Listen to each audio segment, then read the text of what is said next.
أنا كنت مدير لآسيا، قناة آسيا. نعم. وفاة زوجتي بعد أن طلعت من قناة آسيا بها بال173 موظف، من كنت بها مدير تليفون ما يبطل دق،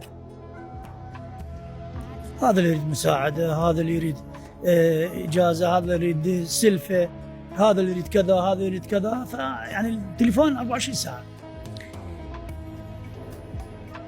من صارت طلعت من آسيا وصار عندي بعد وفاته خلافة، قسم كلش هواي، مو كلش هواي ما اجوا للفاتحة، وهي الفاتحة بعبد الرسول، هذا سنة عبد الرسول قريبة على آسيا خطوتين، ما اجوا، خاف المدير الجديد يشوفهم رايحين وناهي عنده خلاف ويا المدير الجديد، ما اجوا. شوف الجبن.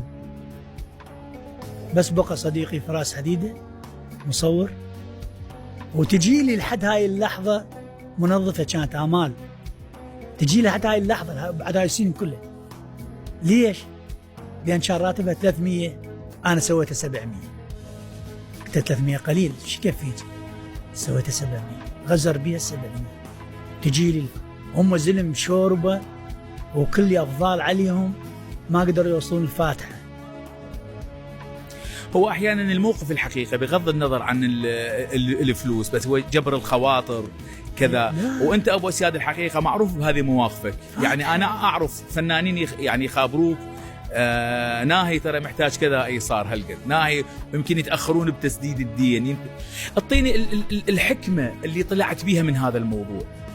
ايش قلت؟ ناهي انت ليش لا تكون طيب ويا الكل؟ ناهي انت لازم كذا، لو ناهي مثلا نسامح، او صار عندك بينك وبين نفسك ايش قلت؟ محمد، اني